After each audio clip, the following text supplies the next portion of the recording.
Today I am reading from the book Spirit of Homeopathy, book written by Dr. Rajan Sankaran.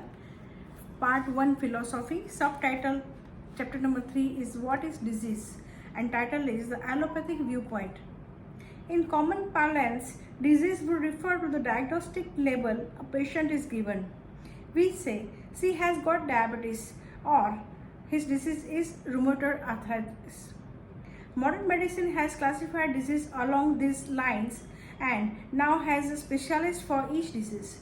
A lot of money is poured into the finding the cure for the disease problem, and from time to time a drug appear with a lot of promises, only to fade away soon or be exposed for its injurious side effect.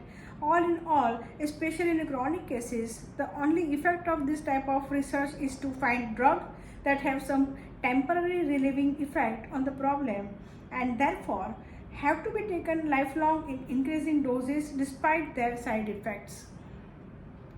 The basic idea behind such treatment is that disease is a local problem, and if we tackle that part, we can solve it. Diabetes is deficiency of islet cell of the pancreas. Rheumatoid arthritis is due to the malfunction of the immune system.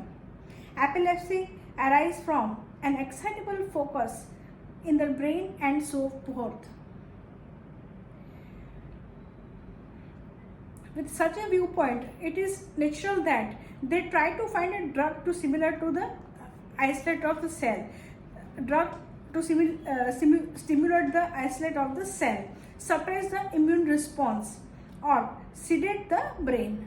The very familiar of such a method to bring about cure or even a significant reduction of the problem over time should have caution them that there are other more important and basic factors involved. The young homeopathy eager to keep pace with the modern medical discoveries and may be tempted to try to find the homeopathic cure for such conditions as diabetes and rheumatoid arthritis. He then falls into the trap of trying to find a specific drug or the group of drugs to tackle this problem. He too now narrows his vision to the part affected and thus invite the failure. Despite knowledge of homeopathic philosophy and its fundamental principles, the homeopath is at times unable to avoid giving importance to the diagnostic level the patient is present with. It is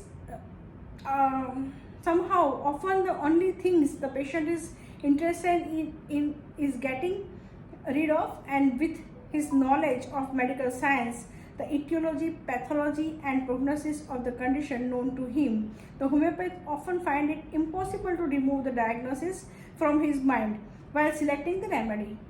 He tries to find a remedy which is known to be useful in the treatment of such a pathological entity. Subtitle is Characteristic Symptom Differentiate Between the Remedy. Even so, the homeopath still has to make a choice between several remedies, since each pathological entity has several remedies known to cure it.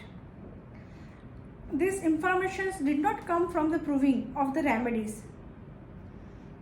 since proving were stopped at the level of functional symptom.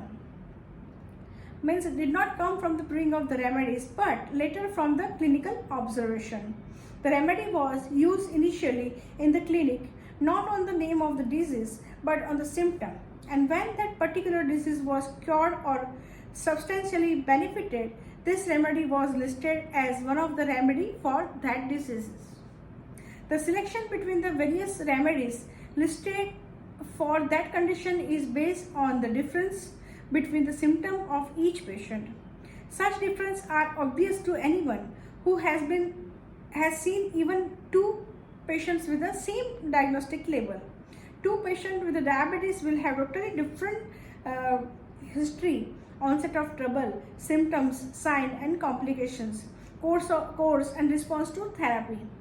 Indeed, except for a few common diabetes signs like increased thirst and urination and increased blood sugar level, they will have almost nothing in the common. it is obvious that it is not these common symptoms they are going to help us to select the remedy, but it is the individual difference which will decide. This difference include the time of aggravation of the complaint and other modalities, the peculiarities of the location, the side and direction of the trouble, the exact sensation experience and accompaniment to the trouble. The homeopath tries to differentiate the remedies listed under the disease condition according to these factors. Subtitle: Mental and generals are characteristic.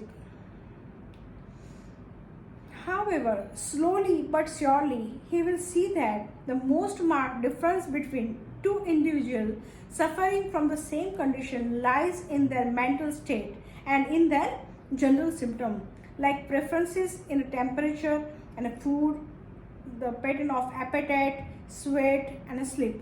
These are far removed from the actual seat of the pathology, but are much more useful in differentiating the remedy since they are most characteristic of the patient. For example, of two patients suffering from the rheumatoid arthritis, the common symptom would be pain in the joint with some deformities, a positive RA test, and the increased blood sedimentation rate. In order to find a remedy that fits the case, the homeopath would have to ask about the location, sensation, modality, and accompaniment of the pain. He might find that the first patient has pain more on the right side, increase between 4 to 8 pm, and it is warm-blooded. Dictatorial person with a desire for sweets and warm food. The other patients may have some burning pain in the joint, ameliorated by the warmth and intolerance of the cold, and be miserably mistrustful, anxious person with a frequent thirst for the sip of the water. The remedies are lycopodium and arsenicum alb can be thus easily differentiated on the basis of peculiar local as well as the mental and general symptom of the patient. Both remedies are known for their usefulness in the treatment of rheumatoid arthritis. So far, this is still on the safeguard. The homeopathy is prescribing a remedy known in the treatment of the disease condition and which also has the peculiarity of the patient. He gradually learns through experience that if the remedy he has to choose does not cover the mental and general symptoms of the patient along with the local peculiarities, it is usually fail.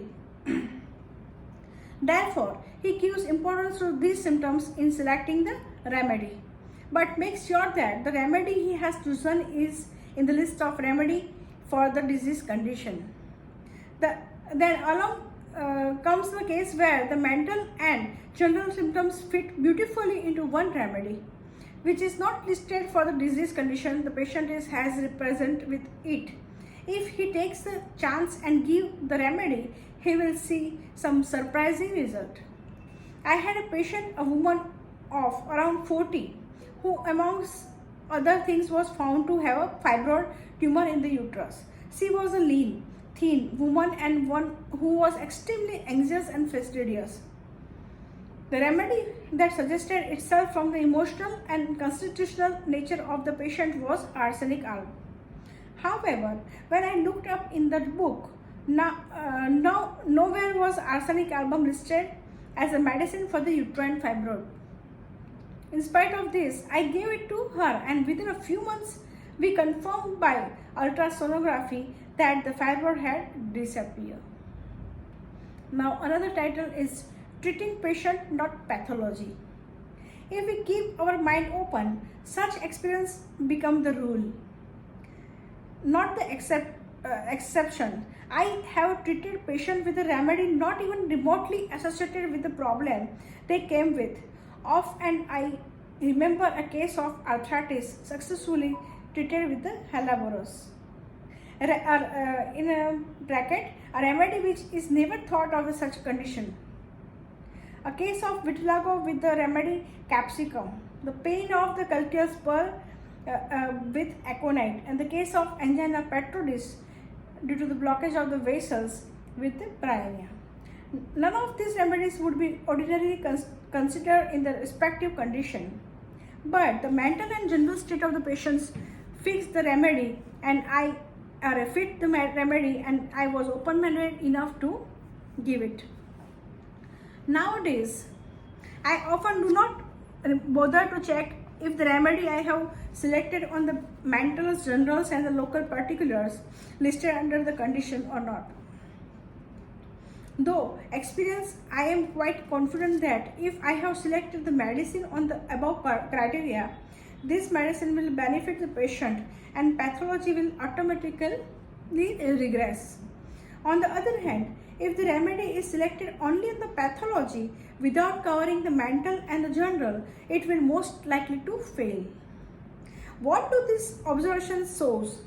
They clearly demonstrate that each patient has a specific mental state with accompanying specific general state. And if we treat with the remedy, the pathology automatically regress. Subtitle: Disease Center to Periphery. This state comes first, in fact, is the real state of the individual patient. Disease is thus not something local, not an affection of the part, but it is the state of being of the whole person at the time. The way he feels, the way he thinks, behave, what he likes and dislikes, and what he tolerates and cannot tolerate on the whole. This is the state which need to be treated, not the local parts. The local part will function normally once the state is reversed. If we try it the other way, example, treat the local parts, the result is bound to be temporary and harmful. The whole concept of disease thus change from being something local to being something general, from being diagnostic level to being individual state of mind. From this understanding, our whole approach of treatment changes. No longer are we going to look for specific cure for all the patients of the same diagnosis. From now on, we are going to try to understand what is individual to each patient. We are going to understand what is the mental and general state of the person is and how to discover it in each cases. Other title is the mental state. No wonder the master wrote, this holds true to such an extent that the state of disposition often chiefly determine the choice of the homeopathic remedy, mentioned in the aphorism 211. In the homeopathic materia medica, the mental symptom of the various remedy have been beautifully brought out, which make this choice easy. The state of the patients has to be compared with the mental and general state of the various remedies in the materia medica in order to choose one which is exactly suitable. There is no powerful medicine substance in the whole which does not very notably alter the state of the disposition and the mind in the healthy individual who tests it, and every medicine does so in a different manner. This is mentioned in the aphorism 212. When I started studying the mental state of the patient, I could only see it as a conglomeration of the mental symptom. For example, the mental state of the lady with the fibroid was for me a group of mental symptoms which include fastidiousness and anxiety. I could not really trace any connection between these symptoms, but since they were both prominent, I decided they both belonged to her mental state. And the full significance of what a mental state is was to come to me later, and it opened my eyes to the real meaning of disease. My attention was drawn by the peculiar case of the 8-year-old boy who was working in our college canteen, cleaning the table. The boy was dumb. Despite this, he was full of life, very active, always busy, very communicative through gesture, ever smiling and entertaining others through his action, dancing and generosity. One of my students felt sympathetic and approached a colleague of mine to see the dumbness could treated homeopathically. The boy's history was quite tragic. It came out through several expressive gestures. His mother had died when he was 3 and his father was a drunkard who had sold off all but one of the family's milk cow. Though through this cow, the boy had managed to survive. When he was about 5 years old, he fell from a moderate height and lost his voice. He fell from the moderate height, means accident happened and he fell from the height and lost his voice. 1 year prior to the time my student talked to the boy, his father has sold off the last cow and put the boy in a train to Bombay while he was sleeping. Due to his being dumb, the boy found some sympathizer who gave him manual job and ultimately he ended up at the college canteen. A peculiar feature that came out in the history was that the boy frequently had a vision that God came and spoke to him, took him around the universe and brought him back. The boy was very religious and never missed his daily prayer, which he performed with a lot of dancing and silent singing. My colleagues suspected that the dumbness was hysterical. He was the boy a few powder of the placebo, and within a few weeks the boy fell off from the small tree and regained his voice. I found this time some doctors attached to the college took an interest in him and started teaching him to read and write.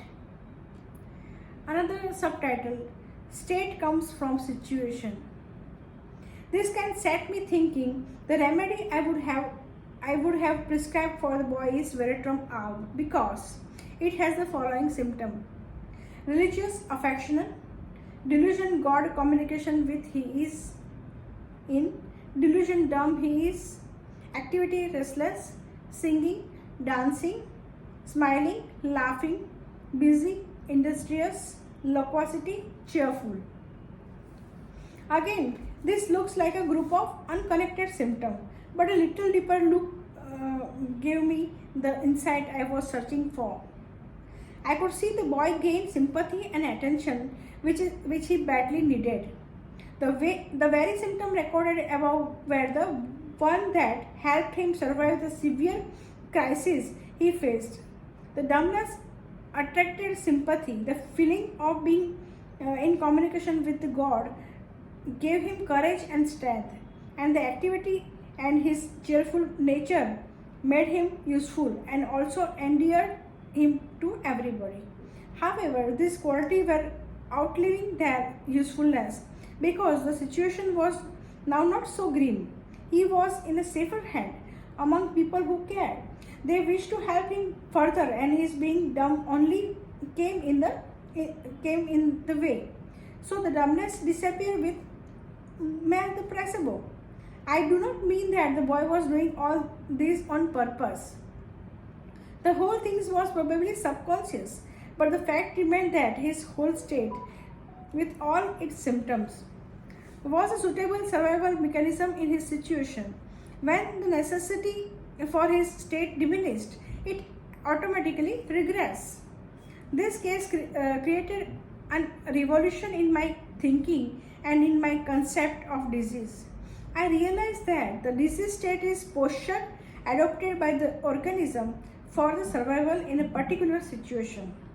As long as the situation exists and as long as the posture is appropriate and in proportion to the situation, it cannot be helped by any treatment. When I started studying my case, I found that the mental symptom of any case fit into the pattern. Each pattern is posture that suits a particular situation. For example, let us take the case of boy age 3 who had the following prominent symptom in the mind: desire for music, desire for dancing, desire for colors, desire for painting, very active, very industrious, cunning, deceitful, mysterious, In the body, we find similar features are restlessness, especially of the limb, choreotic dance-like movement, increased energy. Homeopaths have been using tarantula as the remedy for the patient with such a symptom. I ask myself the question, how are these symptoms connected? It strikes me that a lot of them have to do with the attractive behavior. A person who needs to attract attention could develop the love of music and dancing, color and painting. When does a person need to attract attention? Naturally, when he does not get it. This can happen in the situation of unreciprocated affection or love. Such a situation also demands features like mischievousness, deceit, activity, and increased energy in order to win the affections and attention of the other person. Thus, I could see that this whole state of mind is posture adapted to the situation of the patient with unrequited love. As long as the situation exists, no treatment is necessary or helpful. But in this child, there was nothing in the situation that needed this posture. Now, another subtitle is Disease as a Posture. So, the posture may be proportionate and appropriate to the situation. As for example, when a man is being chased by the lion, posture of running fast, being afraid, etc. is appropriate since his survival depends upon. However, if a man is in the same state without a lion chasing him, or he adopts the same posture even if a little dog chases him, or he is in such a panic that he cannot think, a reaction far is excess of what is needed in the situation, then this state is to be removed by treatment. So far, we have seen that disease is a state of mind and body, and that this state is a posture that is suited in a particular situation and needed to be removed when such a situation doesn't exist. The situation now is different. The reaction is out of proportion to the situation. Disease is thus seen as an affection of the whole person, as a posture adopted as a survival mechanism to suit a particular situation which does not exist at the moment. This posture makes us react to the present in an unsuitable way due to our false perception of it. Such an unsuitable and disproportionate reaction to the situation naturally causes in a constant stress on the organism, and the stress aggravated the pathology which the person has to bring the tendency to particular pathology into the activity. By treating the reactions, we reduce the stress of the whole organism, and therefore it aggravating influence on the pathology. Thus, the pathology automatically regress. This leads us to the question of why we react in the inappropriate and disproportionate manner. To answer this, we must take each of these two separately. Unsuitable posture, out of proportion reaction. We shall examine these two aspects in the next two chapters.